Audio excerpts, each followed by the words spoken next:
Esiet sveicināti! Mani sauc Baiba Vītiņa. Esmu TV personība, digitālā satura radītāja un mamma, ģimenes cilvēks. Man ir 2 bērni, un kopā ar vīru mums šķiet ļoti aktuāls ir kļuvis jautājums par to, kāda būs ne tikai mūsu, bet arī mūsu bērnu nākotne. Un nereti mēs aizdomājamies šajā aspektā tieši par finansēm un par to, cik ilgmūžīgi esam mēs paši un cik daudz mēs varam palīdzēt bērniem viņu nākotnē. Un, lai parunātu par šiem jautājumiem, esmu aicinājusi uz sarunu Compensa Life pārdošanas direktoru Lindu Kuplo. Sveika, Linda! Sveiki! Nu, saki, kā tad īsti ir? Vai mēs varam kaut ko darīt un jau varbūt laicīgi, lai mēģinātu palīdzēt bērniem nākotnē, nodrošinot kaut kādu atbalstu tīri finansiāli un nodrošinoties arī, zinot, ka ne veselība ir mūžīga, ne mēs paši esam mūžīgi? Jā, pilnīgi noteikti. Varam un pat vajadzētu parūpēties par mūsu bērnu nākotni. Es arī pati esmu divu bērnu, 2 meitu mamma. Un es gribētu teikt tā, ka ir tad 2 aspekti, kuriem vajadzētu pievērst uzmanību katram vecākam. Viens ir bērna pieaugušā dzīves uzsākšana. Tātad mēs varam parūpēties vai nu par studiju apmaksu, vai nezinu, piemēram, pirmo iemaksu auto iegādēji, kas kuram tajā mirklī ir svarīgāk. Un otrs ir tas, ko arī pieminēja, ka vienīgā skaidrā lieta patiesībā mūsu dzīvēs ir tas, ka mēs esam mirstīgi.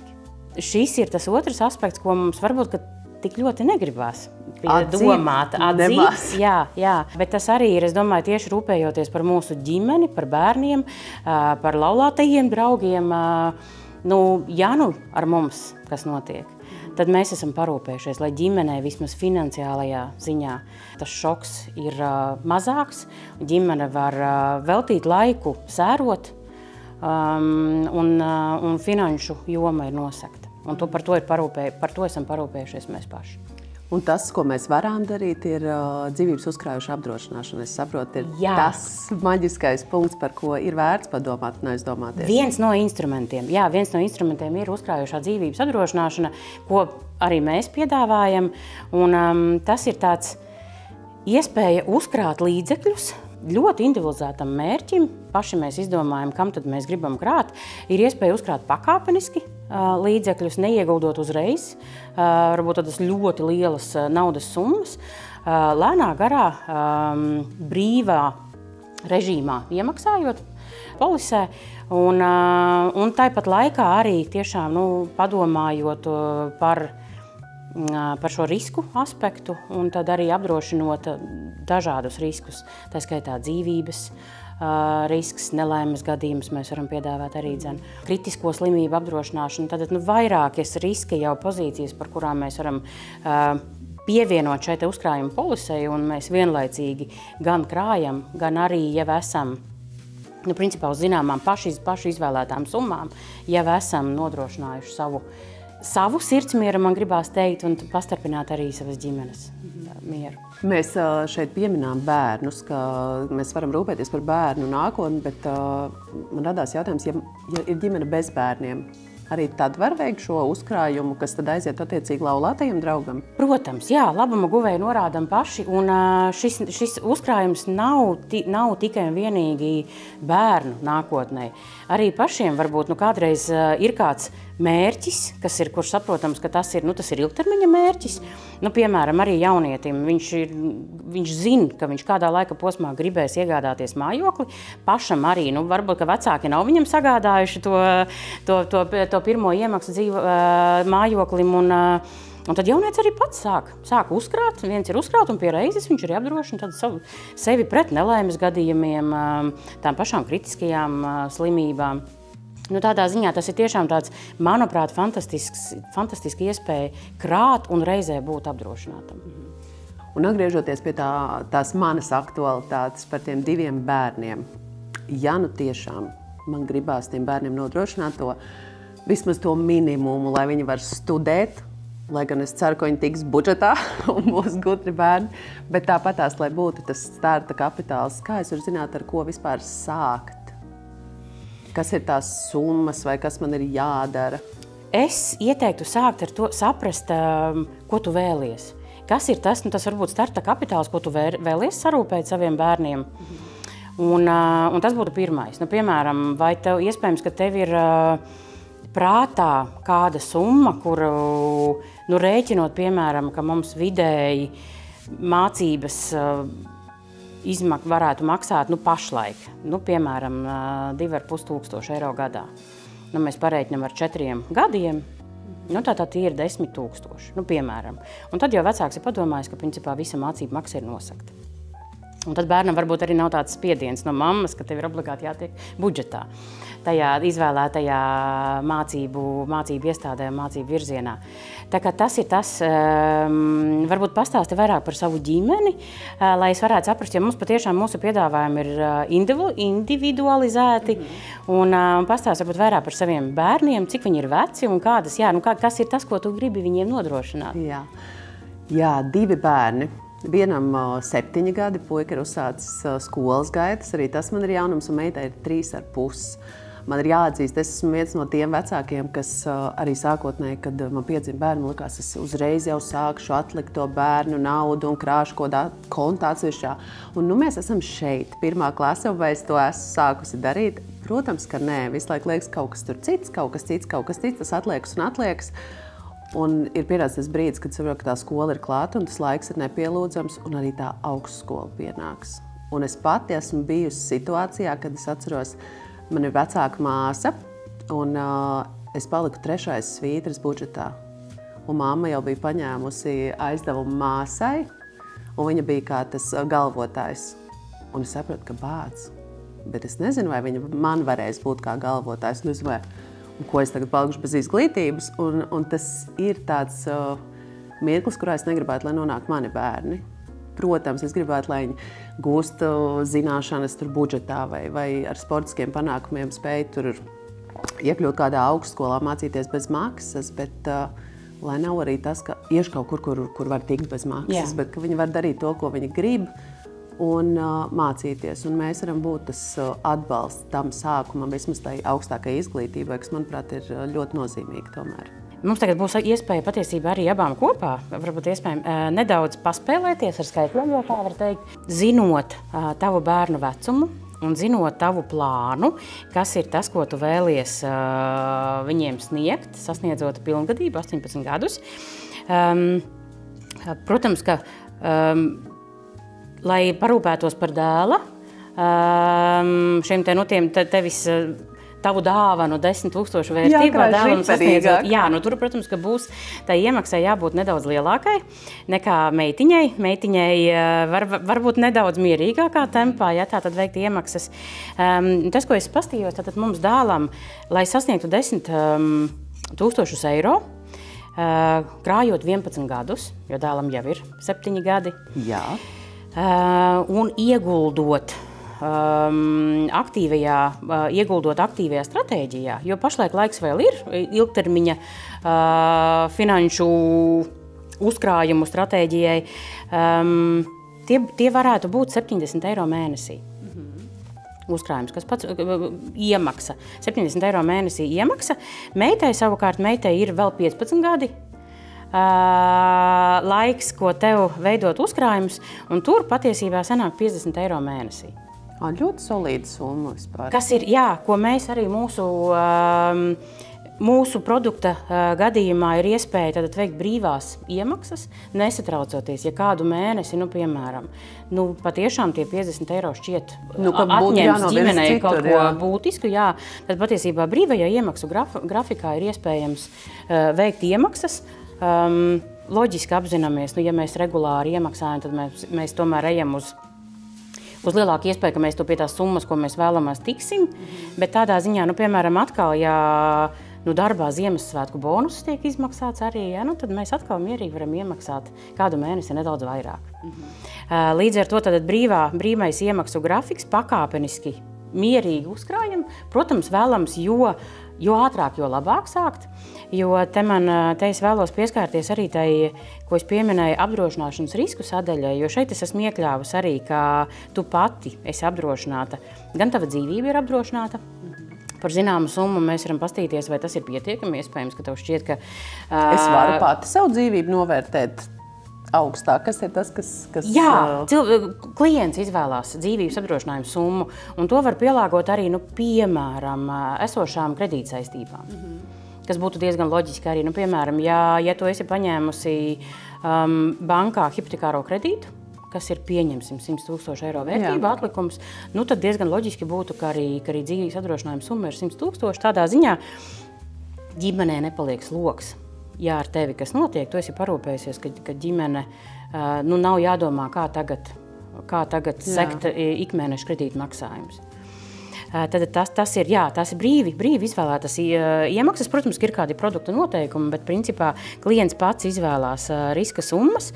Es esmu iekļāvusi arī nelaimes gadījumu apdrošināšanu, neatgriezenisku sakropļojumu apdrošināšanu, kaulu lūzumu un traumu apdrošināšanu. Super aktuāli. Un arī kritisko slimību apdrošināšanu. Tad, principā, diezgan plašs apdrošināto risku klāsts, kas šeit jau ir ielikts. Mēs, protams, varam atkal, kā es teicu, mēs varam skatīties summas. Katrs klients izvēlās pats, kas viņam šķiet aktuālāk, un varbūt zinot arī savu dzīves ritmu, dienas ritmu, ģimenes dinamiku. Tas, principā, kaut ko no tā visu var arī noņemt no... Jā, es pašlaik esmu ielikusi patiešām tādu pilnu paketi, bet ja mēs tagad ietu tālāk un runātu, skatītos, kas patiešām tev ir nepieciešams, iespējams, ka mēs kaut kur palielinātu apdrošinājumu summu, un kaut kur noņemtu nost, jo teikt, nē, par šo es esmu parūpējusies kādā citā veidā. Tā taču arī var būt. Tas izklausās ārkārtīgi vilinoši, bet pēc tam atkal sāk domāt, cik tas man izmaksā mēneša ietvaros, ka es tur visus apdrošināšu, visus tur nodrošinājos, un pēc tam man vēl ir jādomā par tām ikmēneša iemaksām vai kuras es uzkrātu. Šī ir kopējā summa. Šī ir tā kopējā summa, tas, ko es teicu, pieņemsim meitas gadījumā 50 eiro mēnesī, nosedz gan tātad iespēja uzkrāt šos 10 000 eiro 15 gadu laikā, gan vēl arī nodrošināt principā visu 15 gadu garumā šīs konkrētās apdrošinājuma summu. Un tad es to līgumu tā arī slēdzu. Puikam, piemēram, tie būtu tie 11 gadi, un meitai 15 gadi. Labi. Bet paiet tie, pieņemsim, nevis 11, bet 6 gadi. Un es izdomāju, ka, nevajag viņam to augstskolu, tagad viņam tur vajag kaut kādu mašīnu pirmo. Lētu vienkārši es varu izņemt visu to, ko esmu uzkrājis. Jā, polisi var pārtraukt. Ir jāņem vērā gan nianse attiecībā uz nodokļu atvieglojumiem, tiem, kas ir saņemti. Jo, ja polisi tiek pārtraukta 10 gadu laikā, 10 gadu ietvaros, tad būs jāatmaksā atpakaļ valstī šeit saņemtā nodokļu atvieglojumu summa. Tas varētu būt daudz? Tas nav daudz. Reiķinamies, ka mēs varam saņemt 20% no veiktajām iemaksām atpakaļ. Un, piemēram, ja mēs skatāmies uz meitas polisi, meitas uzkrājumu 15 gadu griezumā, tu būsi veikusi iemaksas 9000 eiro apmērā, saņēmusi atpakaļ nodokļu atvieglojumus 1800 To principā var plusot klāt, vai ne, kā ieguvumu? Mēs patiesībā pat, mēs drīzāk ņemam nost no iemaksām, un tad realitātā tas ir tā, ka tās iemaksas ir veiktas 7200 eiro apmērā, un tajā laikā, un es joprojām neesmu izņēmusi nevienu no apdrošinātajiem riskiem šajā gadījumā, un šeit visu šo te periodu ne tikai tu esi veikusi uzkrājumu, lai parūpētos par meitas pieaugušās dzīves uzsākšanu, bet tāpat laikā visu laiku ir bijusi apdrošināta gan pret nāvi nelaimes gadījumā un pret visiem pārējiem riskiem, ko mēs iepriekš izrunājām. Kopumā es saprotu, es esmu apdrošināta, es krāju bērnam, bet tad atsevišķi man būtu jāapdrošina arī pats bērns, lai viņam arī būtu visas tās lielie bonus apdrošināšanas, jo zinot to, cik mēs esam neveikli ģimenē, es pieļauju, ka tas arī būtu diezgan noderīgs produkts, ko iekļaut groziņā. Jā, ja mēs skatāmies uz bērna nelaimes gadījumu apdrošināšanu, tad to ir iespējams atsevišķi iegādāties, bet šai polisē mēs esam iekļāvuši pat 3 apgādībā esošus vai ģimenes nepilngadīgos locekļus, kuri var ģimenē rasties arī polises jau esamības laikā. Jo ģimenes mēdz augt un mēdz pievienoties jauni ģimeņu locekļi. Un tas nozīmē, ka arī jauniem ģimenes loceklim ierodoties šai pasaulē, vai tas ir adaptēts, vai tas piedzimst ģimenē, viņš automātiski tiek iekļauts, ja klients izvēlās kritisko slimību apdrošināšanu. Jo mums pašlaik mēs no 1. oktobra esam paplašinājuši tieši kritisko apdrošināšanu segumu, un pieaugušiem mēs esam iekļāvuši 40 slimības paplašinātajā pakā, jā, un bērniem savukārt 21 slimību. Un tur ir iekļautas tādas slimības kā ļaundabīga audzēji, encefalīts, diabēts, cukura. Un līdz ar to, jā, tādas gana nopietnas lietas, par kurām, protams, ka mums ikdienā negribas domāt. Bet realitāte ir tāda, ka arī bērni saslimst. Un līdz ar to, jā, mēs esam iekļāvuši automātiski jau bez papildus maksām arī bērnu slimību segumu, ja izvēlās klients paplašināto kritiskās apdrošināšanas segumu. Vēl es saprotu, ka to naudu iemaksājot, tā naudiņa tur kaut kur dzīvo, viņa kaut kur plūst, viņa nestāv vienā vietā, vai tie ir fondi, kas nozīmē, ka tā nauda turpina pelnīt, esot pie jums? Nauda pelna. Šis ir uzkrājušies ieguldījumu produkts, un klientam ir iespēja izvēlēties starp 3 mūsu izveidotām stratēģijām. Patiesībā stratēģiju klients izvēlās pats, vai viņš vēlas ieguldīt konservatīvos finanšu līdzekļos, sabalansētos vai aktīvos. Bet atkal klients izvēlās. Un es esmu dzirdējusi arī vairākus klientus, kuri saka, paldies, es zinu, ka es krāšu 15 gadiem, bet es neesmu gatavs riskēt. Klients, tas mūsu, protams, ka mēs arī pastāstam, ka arī peļņas iespējas ir mazākas, ar to ir jārēķinās, bet tās vienalga ir peļņas iespējas. Un līdz ar to, tas tiešām kā pašam. Tas ir arī fondu stratēģija ir izvēlēta, patiesībā paša personībai.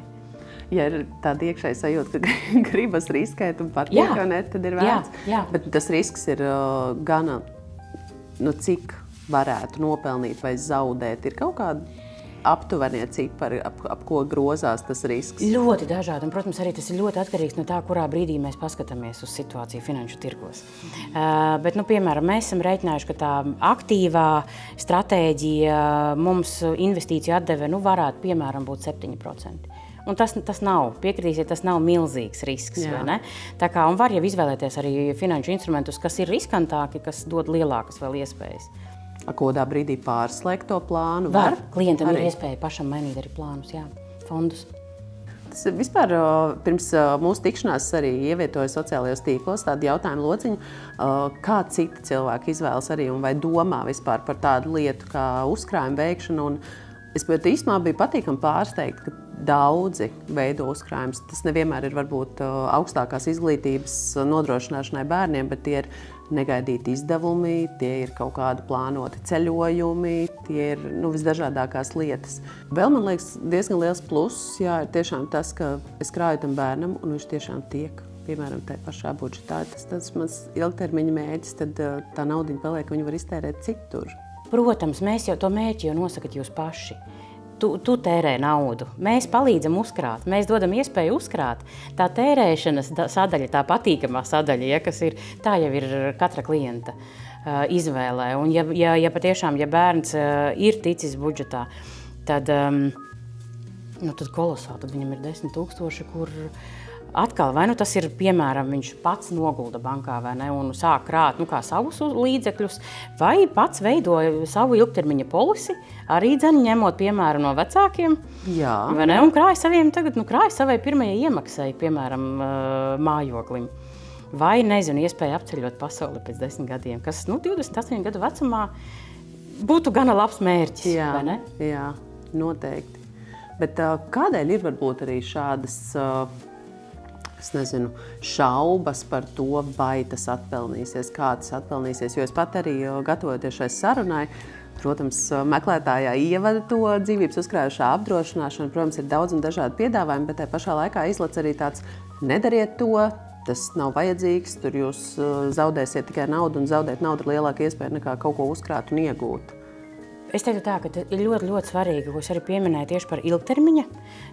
Mums ir jāsaprot, ka šis ir ilgtermiņa produkts. Un, protams, ka finanšu tirgos mēdz būt dažādas svārstības. Un svarīgākais ir tajā mirklī nepārtraukt polisi. Patiesībā, jo ir iespējams, ka polise iespējams kaut kādā ļoti sliktos finanšu tirgus apstākļos ir strādājis ar zaudējumiem, konkrētajā brīdī strādā. Bet tajā mirklī svarīgākais ir noturēt mieru, saprast, ka šis nav īstais mirklis, kad izņemt ārā savus uzkrātos finanšu līdzekļus, ļaut tiem atgūties. Un tie atgūstas. Jo mēs arī redzam, tās ir normālas svārstības finanšu tirgos, kaut kas paiet lejā, kaut kas paiet augšā, bet ja mēs skatāmies ilgtermiņā, tad es varu tiešām teikt, ka mūsu fondi, kuros ieguldīja mūsu sadarbības partneri, ilgtermiņā ir ļoti labi strādājuši, ar ļoti labām atdevēm. Tā kā šeit tiešām ir tas atslēgas vārds ilgtermiņš, un neskatīties varbūt uz tādu īstermiņa to kritumu un no tajā mirklī neizdarīt pārsteidzīgus lēmumus. Brīnišķīgi paies tie 11 un 15 gadi, pienāks tā diena, un man vienkārši izmaksā to naudu. Jā. Ļoti, man vispār liekas, ienākot bērniem ģimenē, tas kaut kāds vērtību trauciņš vispār apgriežās un saprot, kas ir svarīgi un kas ne, un ka tiešām tā veselība ir numur 1. Jā.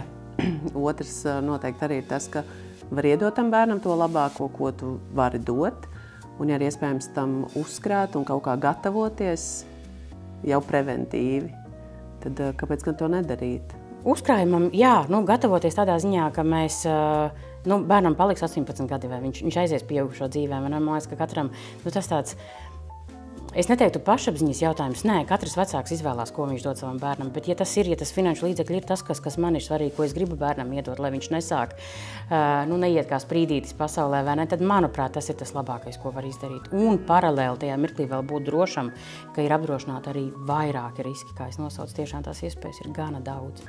Jā, tad tiešām var nodoties tādiem audzināšanas jautājumiem, jo, diemžēl, jau tā ir, ka ar labu sirdi jau tā neizies pasaulē, vai ne? Tomēr kaut kāds tas pakāpiens ir vajadzīgs, vai tas būtu finansiāls vai kā citādi.